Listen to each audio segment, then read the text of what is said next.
สบายดีมื้อนี้ก็สิพามาเบิ่งข่อยยิบสินเนาะตามแบบข่อยเองก่อนอื่นเฮาได้สินมาเฮาก็จะมาแทกซะก่อนแทกได้ระดับมาแล้วเนาะเฮาก็จะมาแต้มก็ข่อยจะขีดเอาเลยข่อยจะบ่ได้กิ้งเนาะหลังจากเฮาขีดซอกแล้วเนาะเฮาก็มายิบตามรอยเฮาขีดเลยใส่ซำใดแอวสะโพกซำใดเฮาแต้มไว้แล้วก็เฮาก็ยิบเกล็ดสินมันจะมีอยู่6เกล็ดเนาะเกล็ดหน้าเกล็ดข้างเกล็ดหลังเกล็ดหน้า2ข้าง2หลัง2ก็ได้ออกมาเป็นเซฟของสินนะคะมาแทกเบิ่งว่าแอวพอดีบ่กับที่ว่าเฮาแทกไว้ถ้าว่าเฮาได้แอวพอดีแล้วก็มาเบิ่งตรงสินว่ามันกว้างพอบ่กว้างเหลือบ่ถ้าว่ามันพอดีเฮาก็เน็บเลยเน็บแล้วเฮาก็หมายเพื่อสิได้ยิบหลังจากนั้นเฮาก็มาเบิ่งตีนสินกับผืนว่ามันพอดีบ่คันว่าถ้าตีน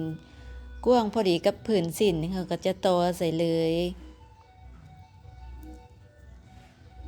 ถ้าว่าบางผืนตีนสินมันบ่ยาวพอเนาะบ่ซ้ำกับผืนเฮาก็ต้องได้ต่อผืน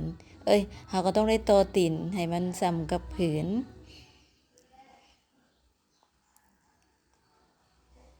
กว้างหลายก็นุ่งบ่คัก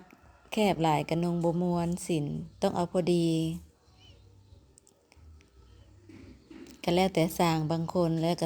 วก็ลูกค้าบางคนเนาะเขาเจ้ามักนุ่งกว้างนุ่งแคบบางคนก็นุ่งกว้างบ่เป็นบางคนก็นุ่งแคบบ่เป็นมันแล้วแต่เคยไผเคยลาวตามใจลูกค้าเนาะแต่บ่คัดใจสร้างแม่นบ่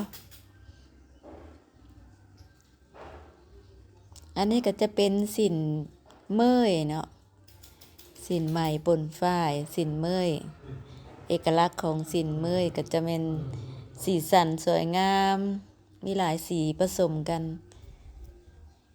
มีลวดลายงามสีสันงาม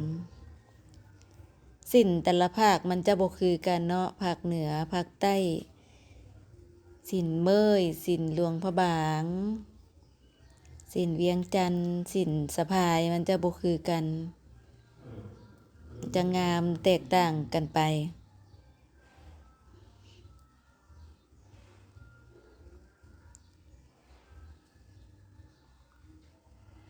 แต่สำหรับข่อยนุ่งได้ทุกอย่างสินว่าแต่เป็นสินถูกใจแล้วกัน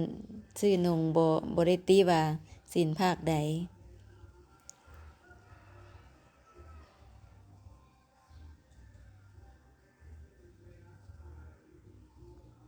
นี่ก็แม่นโตตีนใส่ผืนข่อยจะแล่นบัดเดียวเลยเนาะยิบใส่ทั้งถึงบัดเดียวเลยหลังจากโตตีนแล้วก็มาใส่ผืนว่ามันโอเคบ่ก็มาพับเบิ่งก็ขั้นตอนใกล้สิแล้วเนาะก็ถือว่าผืนมันก็โตข้างแล้วก็แล้วเรือนั้นก็มีแต่เตรียมหัวมาใส่แล้วก็ถือว่า